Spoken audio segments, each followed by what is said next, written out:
I am a dad of three, two of which are boys. Congratulations. Thank you. So I obviously want to make sure I don't mess my kids up and that they don't have a father wound. And I would hope that the world has changed a little bit. I think the role of the dad has definitely changed. I mean, Yeah. I would say I'm very hands-on. But what are some of the things that I should be conscious of as a dad to make sure that I don't mess my kids up? Oh, that's a good question. I think that it's about working on yourself, because what we don't actually sort out about ourselves, we pass on to our children. Life today is chaotic, unpredictable, and constantly shifting. But within the chaos lies opportunity, and we're here to seize it. This is Generation Uncharted. Andrew G. Marshall, you are a psychotherapist, a best-selling author, and host of the Meaningful Life podcast. So you have spent decades helping people navigate the complexities of relationships, but I wanted to interview you today because something that you're doing now really caught my eye, and that is that you're doing your first men's retreat. And I have talked about it a bit before in this podcast. I feel like men these days can feel very lost, very isolated, emotionally shut down. And so I wanted to understand from you how a men's retreat might help with that. Well, it's a chance to step away from the everyday world and actually learn from other men, but a different kind of relationship. Because, for example, I'm banning people from telling each other what their job is, because if you have a group of women, they will start talking about their relationships and they will not introduce themselves and say, hello, I'm a teacher. They will tell you about their families. But if you get a group of men together, they, without thinking about it, tell you about their jobs. We sort of orientate ourselves entirely through that. We often see ourselves in competition with each other as well. You know, who's got the best job? Who's got who's had the most women? It's sort of a competition. Who's going to be top dog? And women are far more cooperative. Really, actually seeing each other as the threat. I mean, when I went to my very, very first men's group, they read a quote from Michael Moore, who's a famous mythologist. And he says, when a man comes to his first retreat, he thinks, who's going to be killed and will it be me? And that was exactly when they read that out, I thought, yep, that's right. You know, my experience of dynamics of being in a group of men is we find somebody to pick on to feel better and then castigate them. And what would it be like if we could just approach each other as people? Because these days we're living such isolated lives, we think we're the only people that are having these problems. And yet, since time began, men have been coming together with their problems to solve them together. It's how things like parliaments came up for the very first time. This is what men have always done. But somewhere, when I'm talking about always, I'm talking since, for the last millennia. But suddenly, somewhere along the way, we've lost touch with that and we've started just competing with each other rather than working together. Well, where do you stand on the whole nurture versus nature argument? Because, I guess the example that's always given is, back in the caveman days, whichever men could hunt the largest beast, that it was a status thing. So there's always been this element of status with men and about being the top dog, because that ensures that the other men respect you, which leads to, I guess, safety. That ensures that you have a selection of women. I mean, that's kind of the historic sort of nature argument. How much can we ever really get away from that? I think everybody wants to connect with other men and with other people. They want to know themselves better. And they want to learn, and the best people to learn from is other men. The best way of recognizing your problems is seeing that other man in the group. You think, bloomin' heck, that's me. And it makes us feel a little less alone in the world. I mean, this is the great fallacy that men have been sold. You've got to do it on your own. And if you tell a group of women you have to go through this world on your own, you can't rely on your friends because you're competing with them for the best lump of meat, they would think, not only are we crazy, but how on earth do we do it? Because a woman without her friends is nothing. And men don't have enough friends. We have been over-mothered and under-fathered. And this is a chance for us to do things differently. And, I wish I had them for longer, but 4 days in the middle of the woods in Berlin, it's a proper house, you're not living in tents, is a chance to reorientate and actually get in contact with something that's actually much stronger than the way we've just been conditioned. I use a lot of myths and rituals that go back since time began, not just the latest costumes that we've been putting on. I'm really interested in the essence of us, not how we've performed man. What have been some of the conversations that have come out of these workshops and some of the ways that men have maybe opened up in unexpected ways?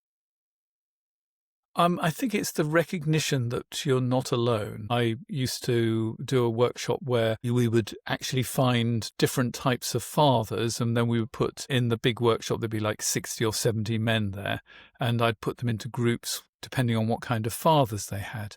Can you guess what the top two categories of fathers that happened? Absent?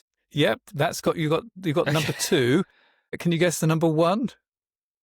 Strict? Distant. There was a strict, I think, came about 3rd. Disciplining, like I like D's, disciplinary father. And just to actually, I have done workshops where you start off and you say, tell us your name and why are you here? And people are in tears sometimes by the end of the first sentence, because there is just such a huge need to be with other men, to actually unload all of that stuff, all that performance. And something about, as I call it, the father wound, strikes us all very deeply, that unfortunately our fathers generally don't teach us how to be men. They might tell us how to do manly things like play football, but they don't teach you how to deal with a woman. They don't tell you how to balance a checkbook and all these other things. They just sort of think you're going to learn it at school. And as I back to that business of being over-mothered and under-fathered, most of your teachers are going to be women at school. There are so few men that are around. In my world, as a therapist, guess what the vast proportion of therapists are? They're women. Women? Yeah. Yeah. Well, I have heard from someone that was talking about therapy before is that a lot of men don't find therapy that useful. And the reason that it was given was that actually a lot of therapy is centered around making you feel loved and supported. Whereas what men need is to feel powerful. I don't know if there's any truth to that. What have you found?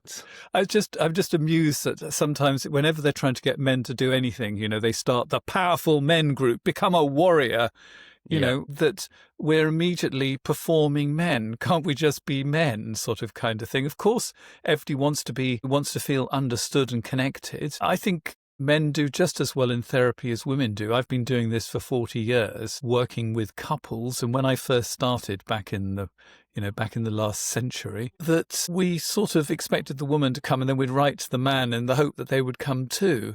And over time, I now have men who bring their women. Men are just as keen to come, and I think they're just as comfortable.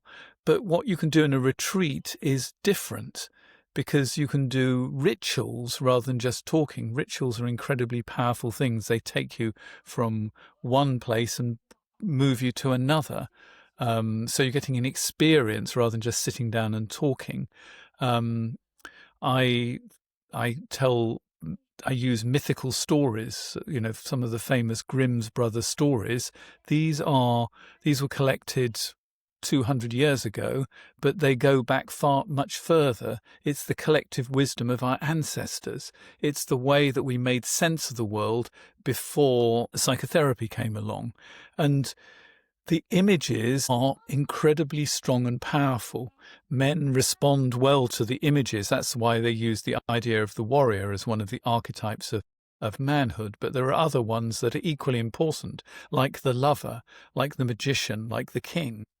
And using these pictures and these images, and I use them with women too, are incredibly powerful. It gives them another way of looking at things and entering to this healing space. We play games as well. I mean, I play games in my therapy room because it's good to get people up off their feet rather than sitting there talking all the time. But you can do much, much greater things when you've got 30 people in a room than you can if there's just the three of you. I want to dial back to your father wounds that you were talking about, Yeah. because I am a dad of 3, 2 of which are boys. Congratulations. Thank you. So I obviously want to make sure I don't mess my kids up and that they don't have a father wound. And I would hope that the world has changed a little bit. I think the role of the dad has definitely changed. I mean, Yeah. I would say I'm very hands-on. But what are some of the things that I should be conscious of as a dad to make sure that I don't mess my kids up? Oh, that's a good question. I think that it's about working on yourself, because what we don't actually sort out about ourselves, we pass on to our children. So, for example, I come from many generations of men who were taught not to talk about feelings, that actually talking about feelings just makes things worse. And so, guess why I spend my whole life talking about emotions on my podcast, on your podcast with my clients. I go into the woods in my spare time with a group of men to, guess what, talk about emotions. So I've learnt to deal with my material from the past that's been passed down to me. So really, the work you've got to do is to deal with the stuff that you've been passed on so you don't pass it on to the next generation. So it's about working on yourself much more than, here are 10 things you need to tell your children. Interesting. And how do other members of the family sort of impact this father gap? With my dad, he worked crazy hours, so I didn't really see him that much in the weekend. But on the flip side, I had a nan and a granddad that were always hugging me and always, very tactile and things like that. So to me, it was almost, upended by the grandparents were giving me a lot of the attention that maybe I needed. But I know for some people that is if it didn't come directly from the dad, then that's sort of the issue. So what role do other family members play? And if, say, you have an absent dad, but you're 2 brothers and you can share that exploration of masculinity together, does that impact it? Yeah, I mean, that these things don't have to be done just by your biological father. In the men's world, we talk a lot about male initiation, and every society beyond ours, if you go and look at traditional societies before capitalism, they all have ways of helping men or boys turn into men. And nearly always it's done by the the elders of the tribe. Typically the boys get kidnapped in the night and taken into the woods, scared completely and utterly, if I'm allowed to use that word. They have some kind of ordeal or physical test, and then they come back after being told the secrets of the tribe, and then they become men. Why do you think they have to be kidnapped? I have no idea. Because, very few boys would go willingly into manhood, or their mothers wouldn't let them go. If you said to your mum, I want to be taken into the forest in the middle of the night and scared, she'd say, I don't think that's a good idea, dear. So there's quite a bit about leaving the mother as well. So it's not just about the father. It's, are you being over-mothered? Is your mother still worrying about you? Do you feel great anxiety to be the kind of man that she wants you to be rather than the person you want to be? So there's all the mother stuff to be looked at as well. But it is the responsibility of the elders. So your grandparents are just as important. It's not just your father who's going to do this.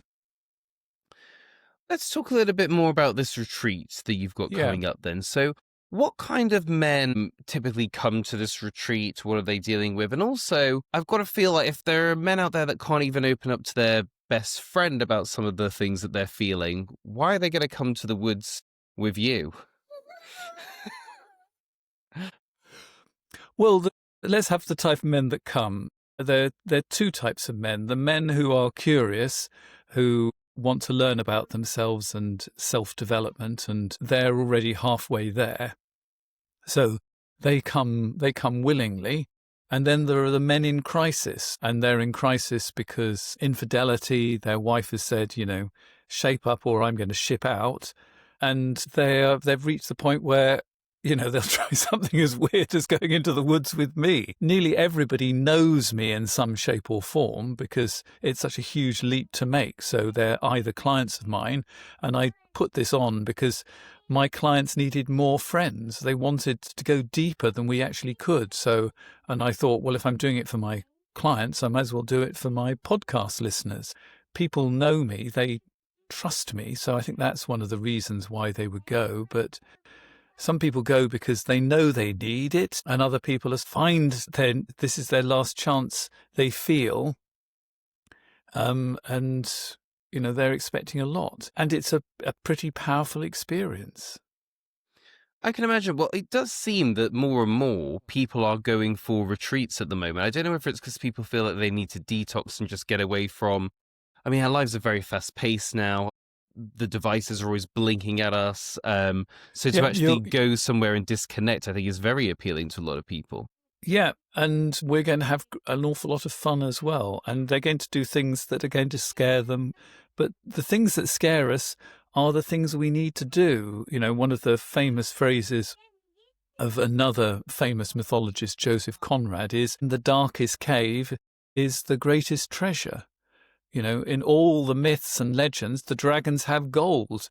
The witches' houses are made of, they seem to be made of gingerbread, but they're really made of gold. In the things that scare us, the dragons have gold. So, you're going to have to slay a dragon. And the modern version of slaying a dragon is coming into the woods with me. And on some of these retreats that you've been on before and in your own workshops, what have been some of the biggest transformations you've seen? What sort of masculinity did people arrive with and what did they leave with? How has it actually impacted them? Right. I think perhaps, shall I tell you about one of my experiences? Absolutely. So I went somewhere, and this was in the workshop, we had to work with fake wooden swords, and we had to hold them to each other's throats. I mean, I promise you, I'm not going to do anything like this myself. But I mean, I was instantly back in school where I was bullied. And one of the two things came out of it that was really interesting was I never realized until this moment just how much I disassociated, and that how I got through a lot of my childhood by just sort of switching off and going into my own world, which in some ways is really creative. It's how I've written 20 plus books.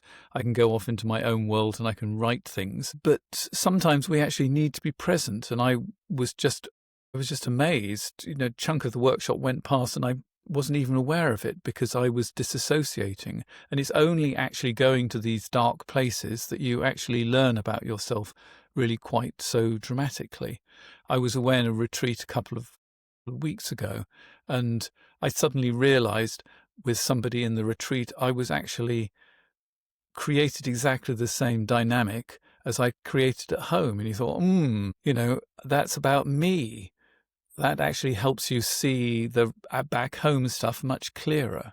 So that's the sort of thing it can actually do, is it can actually make you see yourself much better and how you operate in the world. And it's a safe place because there's somebody there who's going to moderate all of this and is going to hold it and keep it safe and help you process this material, because getting out of our everyday world is about helping you understand that world much better. So it's having a better relationship with yourself is what it's about, much more than, I'm going to be type of man A and I'm going to come back and be type of man B. I am going to get myself into loads of trouble by completely being stereotypical now, but Is there an argument to say that men, or a majority of men, aren't doing this kind of level of self-reflection and actually are much more inclined to just power through hard situations and just deal with the fact that, that there are issues and just not addressing them? Like, you talked a little bit about, sometimes men come to you because the wife has said, I'm ready to leave. That obviously is a big push to make a change. But are there a lot of men that just, unless something happens to force them to deal with things, just sort of carry on? Well, this is the way it is, and I maybe I do feel a little bit lonely, but that's it. What would you say to someone that feels that the men just sort of just push on and carry on and don't do this reflective work? Well, I would say that life will probably bring you to the point where you're going to need to. I mean, when things start going wrong, we sort of double down on the old way of doing things, which sort of makes sense. It's sort of worked up to now. And if powering on works for you, brilliant. But unfortunately, there comes a point in your life where it stops working. That, my least favourite phrase in the whole world is man up. When, we've manned up so many times, we've actually just become frozen. And into every life comes a crisis where we have two choices. We either change or we just become grumpy old men. Bitter, grumpy old men that complain about everything in the corner kind of thing. Personally, I'd rather not become a grumpy old man. I'd rather become one who's actually enjoying life. Absolutely. Just circling back again to the father and the role of the father. Have you ever had any workshops or been at any retreats where people bring their dad along and say, he's the problem? Well, I don't think he's going to, that I don't, any father would come along or any son would come along if they were being expected that somebody's going to say, this is the problem. I did once go on a retreat where there was both a father and a son, and that was just absolutely wonderful. But that wasn't it was more a contemplative retreat rather than one which is about personal work. I mean, I think that would be brilliant if a father and son came along, because the father would be working about the grandfather material, and it would be really helpful for the son to see the grandfather material as well, because, often we've got many generations. My family, I'm still dealing with the material from my great-grandparents. My grandmother's brother was killed in the First World War on the Battle of the Somme. Wow. So, along with, unfortunately, lots and lots of other people. And when the telegram came with this piece of information for my great-grandparents, the whole issue of a son to pass on the name to was incredibly important, and they'd lost their son. They just had two daughters. Obviously, one of them was my grandmother. And my great-grandfather went upstairs for 5 days and refused to come out of the room because his sorrow was so great. And when he came down, he said, "No one will ever speak of our son again." And just the whole topic was completely and utterly closed down. Wow. So this is the message that's been passed on through the generations. You don't talk about things, it makes things worse. And, you can sort of understand why he did it, but, it's still being done in my family today. I'm the rebel that's broken out, Somebody's got to change things, and it might as well be me, rather than passing that on down to the next generation. No, that makes a lot of sense. Gosh, that's a horrible story. What role does sexuality play, if any, in some of these issues? Are there a lot of gay men or bi men that come? Are there, I know people joke, gay men have issues with their dad and things like that. So is there any specific roles you see playing with sexuality, or is it all sort of the same across the board? Well, this is going to be really interesting, because I've either worked with gay men or with straight men, and this is the first time I'm going to be mixing them together. And I think that the acceptability of homosexuality is absolutely wonderful for men, because one of the things that's kept us apart from each other is that fear that, if you're too friendly with another man, you might think you're after him. Or, in the beer commercials, they always have 3 men in the beer commercials. Do you know why they always have 3 men in beer commercials? Oh, so that they don't seem like a couple?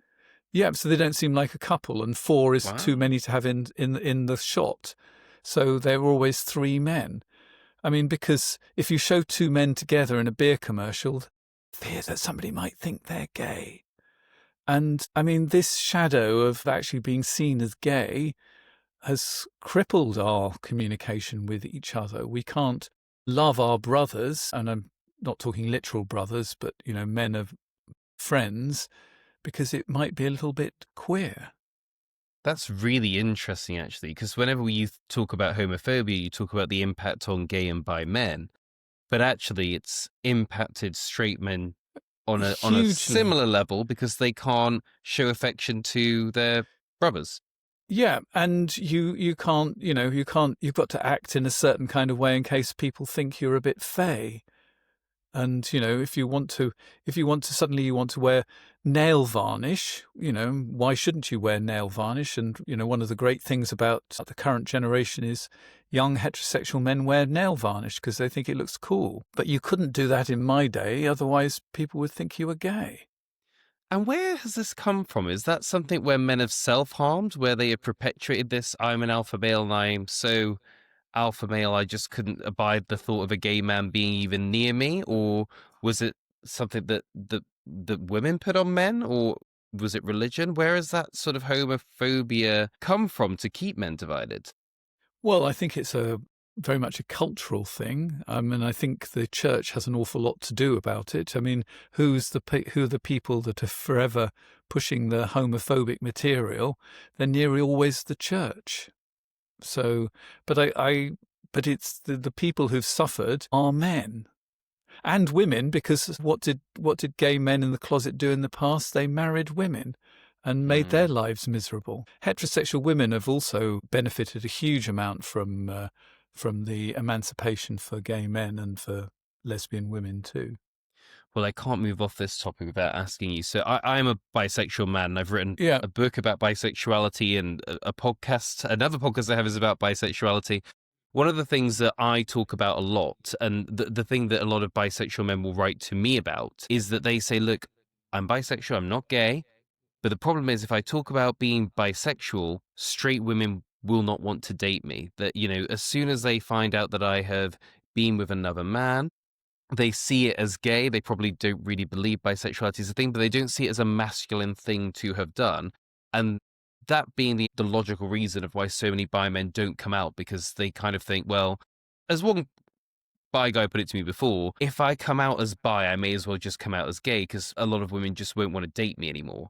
We talked about, society putting that sort of homophobic pressure on men as a whole, but in that sense, there's a lot of pressure that comes from women for men to act a certain way, and I guess yeah, that is felt a lot more by the bisexual men, where it's, well, if I come out as straight, that's fine. If I, arguably today, if I come out as gay in a certain setting, that's fine. But bisexual men seems to feel like the final taboo, because actually, a majority of women, and there's a lot of statistics back that up. It's not just an assertion, demand a certain level of heterosexuality from potential mates. yeah. I think women's expectations actually are just as much a prison for men, gay, straight, and bi, as men's expectations are for women. But Mm. we tend to focus much more on how men's expectations of women imprison them rather than the other way round. So I think you're right to say that, you know, women need to have their opinions of men challenged as well. But that's sort of not my job. I think it's up to women to do that work. I've got more than enough work to do with men. Fair enough. Well, we are going to wrap up shortly, so I just want to finish up with some quick fire questions, if you would indulge me. What does being a man in 2025 mean to you? I think it's about being whatever you want it to be. That all the rules have been in the process of being thrown up, and it's up to you to decide what kind of man you want to be. What is one of the most damaging myths around masculinity that really irritate you? You have to do it alone. That other men are available to help and support you rather than bringing it all to mummy, stroke women in general. Because if there's something that women really hate is when men treat them as like their mummies. Yeah, fair enough. What is one thing that you wish men could unlearn? Silence. In what way? Expand on that for me a little bit. Well, that, all the things that are difficult for us, we stay silent about. Women talk about what's bothering them. Men just get their heads down and work harder. What's one thing that men should be proud of? How hard we work. And a final one, what would you say to a man that thinks asking for help is weak? Tell me more. So, why do you think that is? What experiences have you had when you did ask for help? So I'd want to know more. So let's hear about it. I'm not here to persuade people to think differently. I'm here to help them understand themselves. So why is it, how have you been hurt in this way? Well, Andrew, it has been fascinating to talk about you. I'm wishing you all the best for this retreat. You'll have to let me know how it goes. If someone is listening to this and thinks, actually, I'd like to go, where can they go to find out more details and get themselves booked in? Right, so you can go to my website, andrewgmarshall.com. You go there, you'll find all the details about the many types of different work that I do. And there's a section called Retreats, and I've got one this September, very end of September. It's not on the website yet, but we will be offering one in April next year. And if you really want to find out, Lewis, what happens, there's only one way to really find out, and that's come and join us. Come to the woods. If I can find someone to watch my children, maybe so. But I'm wishing you all the best, and thank you so much for joining me. My pleasure. Thanks for watching. Don't forget to like and subscribe.